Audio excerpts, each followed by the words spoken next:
Ինչպես արդեն գործընկերներս նշեցին, Մեղրիում ենք մամուլի ասուլիս անցկացնում, խորհրդանշական վայր է։ Եթե Հայաստանի այլ հատվածի մի բնակչի, որը երբևէ չի գտնվել Սյունիքում, հարցնենք Մեղրին ումն է, գուցե ասի Ադրբեջանին է, քանի որ ձեր կառավարման տարիների հետ կապված պարբերաբար շահարկվում է, որ դուք Մեղրին Արցախով փոխարինելու ծրագիր եք ունեցել,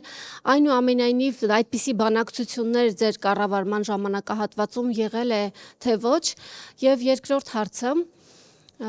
Նիկոլ Փաշինյանը պնդում է, որ եթե իր փոխարեն իշխանության գաք դուք, Սամվել Կարապետյանը եւ Գագիկ Ծառուկյանը, ապա պատերազմը անխուսափելի է լինելու, քանի որ հայտարարվել է, որ դուք խաղաղության նախաստորագրված պայմանագիրը վերանայելու եք։ Դուք նախորդ հայտարարությունների ժամանակ պնդել եք, որ ձեր ղեկավարած երկրի վրա Ալիևը չի հարձակվելու, հղում անելով նախորդած տարիները ձեր կառավարման, որ պատերազմ երբևէ կամ ռազմական էսկալացիա երբևէ չի եղել։ Հիմա եւս պնդում եք, որ ձեր կառավարման ժամանակ պատերազմ չի լինելու եւ ինչպես կարձագանքեք Նիկոլ Փաշինյանի այդ պնդմանը, որ եթե գաք իշխանության պատերազմ է լինելու։ Առաջինը դա Մեղրի հարց։ Ես հիշեցնեմ, որ կառավարությունը կոնկրետ վարչապետը հրապարակեց բանակցային գործընթացի բոլոր փաստաթղթերը բացի Կիևստի։ Բացի Կիևստի փաստաթղթից բոլորը հրապարակել են։ Հարց չի առաջանում, թե ինչու չի հրապարակել այդ փաստաթղթը։ Ասում են չկա։ Սուտ են ասում։ Չի կարող այդ փաստաթուղթը չլինի, առաջինը։ Երկրորդը համանախագահողները ունեն այդ փաստաթուղթը։ Դու ուզում ես այդ փաստաթուղթը ստանալ չես կարողանում։ Մի հատ զանգում ես քո սիրելի Մակրոնին, եւ ինքը քեզ այդ փաստաթուղթը մի հատ բանով մեյլով ուղարկում է եւ դու 15 րոպեից դու ունենում ես այդ փաստաթուղթը եւ հրապարակում ես։ Այդ փաստաթուղթում սևը սպիտակի վրա գրված է թե ինչ լուծում էր։ Գիտեք ինչի չի հրապարակում, որովհետև կոնկրետ խոսքը գնում էր Արցախը Հայաստանին միացնելու մասին։ Միացնելու մասին։ Ինչ է սա նշանակում, որ ամբողջ իր կառուցած թեզը, թե Արցախի հարցը կանխորոշված էր, որովհետև Ալմատայի 91 թիվ էր գնում, չէ, Ալմատայի հռչակագրով Հայաստանը իբրև ճանաչել է թե 92 թիվ արդեն չեմ հիշում, ճանաչել է Ադրբեջանի տարածքային ամբողջականությունը, կոնկրետ այդ փաստաթղթում, որը մենք ստացել ենք Մինսկի խմբի անունից, նախաձեռնողը եղել է Միացյալ Նահանգները, սև ու սպիտակի վրա գրած է, որ Արցախը միացվում է Հայաստանին։ Ըստ իր թեզը, որը ինքը առաջ էր բրդում անընդհատ այդ բանի մասին, այդ Ալմատայի մասին, ամբողջությամբ ձախողում է, դրա պատճառով ինքը հենց այդ փաստաթուղթը չի հրապարակել։ Եվ այստեղ գրած է, խոսքը գնում էր սուվերեն ճանապարհի մասին։ Ղարաբաղը միանում է Հայաստանին, Լաչինի միջանցքով, որի կարգավիճակը նույնն է դառնում, ոնց որ Հայաստանի տարածք է դառնում, դիմացը ստանում են սուվերեն ճանապարհի իրավունք։ Սա էր։ Մեղրի մասին ընդհանրապես խոսք չկար, այդ ճանապարհն էլ հիմնականում էստակադա թունել, այդ տարբերակով պիտի անցներ, որտեղ ասենց հնարավոր էր։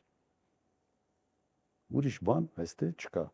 Եվ լավագույն պատասխանը այդ փաստաթղթերի հրապարակումն է։ Ես խոստանում եմ ընտրություններից հետո անմիջապես այդ փաստաթուղթը ամբողջ ծավալով հրապարակվի։ Հիմա երկրորդի վերաբերյալ, սա ես չեմ հիշում որևէ դեպք, երբ ով պիտի ստորագրի այդ փաստաթուղթը, իրենց ներկայությամբ նախաստորագրվում է փաստաթուղթ։ Ինչ է նշանակում նախաստորագրել, որ տեխնիկական թիմերը աշխատում են, տեխնիկական թիմերը գալիս են համաձայնության, օրինակ արտգործնախարարության բաժնի վարիչները գալիս են համաձայնության գալիս հետո նախաստորագրում են եւ պատրաստում են իրենց ղեկավարների ստորագրության, արդեն պաշտոնական ստորագրության։ Հիմա եւ Նիկոլ Փաշինյանն ընդ է եւ Իլհամ Ալիևն ընդ է։ Երկուսն էլ կաղնած են։ Իրենց ներկայությամբ նախաստորագրվում է։ Եթե ամեն ինչ օքեյ է, այն գլխից նստեք ստորագրեք։ Չեն ստորագրել։ Պատճառը չեք մտածում ինչն է պատճառը։ Ինձ համար հասկանալի է պատճառը։ Դեռ պահանջներ կա դնելու սահմանադրական բարեփոխումներ, հռչակագրի հղումը պետք է հանվի եւ այլ եւ Իլհամ Ալիևի մոտեցումը սա է։ Եվ ինքը կարողացել է մինչ այդ հանդիպումը ուղղակի առաջ մղել իրենց շահերից բխող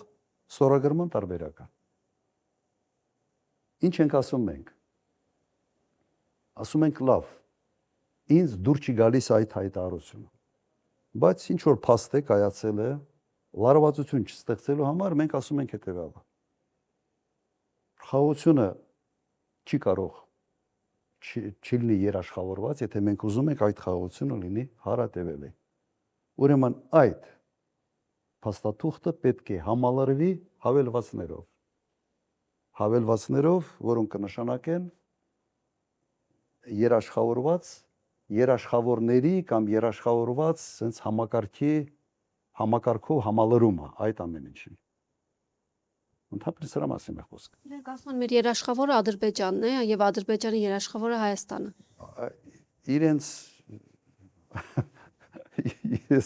Ես մի պահ մտածել եմ, թե դա բան է, ինչ որ մեկը հումոր ա արել, հետո պարզվեց, որ դա հումոր չի, դա իսկապես իրենք այդպես է մտածում։ Մեկ անգամ ես արտահայտվել եմ, դա նույնն է, որ Գազայի հատվածում իրենք ասեն, որ իրենց երաշխավորը Իսրայելն է եւ հատկապես Նեթանյահուն։ Հիմա մոդելը սա է։ Եվ սա փաստարկները բավական լուրջ են մեր կողմից, որ շատ հանգիստ կարելի է իսկապես այս հարցը առաջ մղել եւ նույն Միացյալ Նահանգներից հարցնել, լավ, դուք ուզում եք, որ այս համաձայնագիրը, այս խաղաղությունը լինի հարատևել է։ Հաստատացելու են ուզում ենք։ Մենք ասելով ենք, այո, մեր կողմից առաջարկը հետևյալն է։ Դուք եղեք երաշխավոր։ Եթե դուք չեք ուզում, միասին քննարկենք, թե ով կարող է լինի այդ խաղաղության ոչ թե վկա, այլ երաշխավոր։ Իհարկե Միացյալ Նահանգների համար հարմար է, երկու հոգի եկել են, համաձայնվել են իրար հետ, թուղթ են ստորագրում, ինչի եմ ես պարտավորության տակ մտնամ։ Եվ դու պետք է դիվանագիտական ճանապարհով ջանքեր գործադրես այդ process-ի մեջ ներգրավելու համար հզոր պետություններ։ Առնվազն գոնե գրեին անվտանգության խորհրդի հայտարարություն։ Խախտման դեպքում ինչ հետևանքներ է լինելու։ Ընդհանրապես ոչինչ չկա։ Ոչինչ։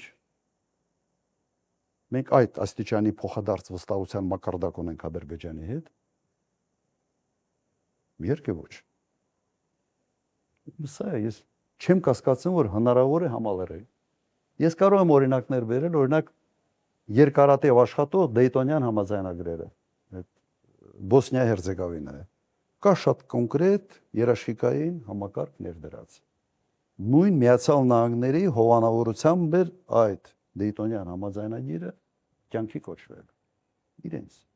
Իրենց օրինակը հենց իրենց արած գործի օրինակը բերում դնում ես, ասում ես այս մոդելը փորձենք դնել հիմքում։ Պիտի ասեն ոչ,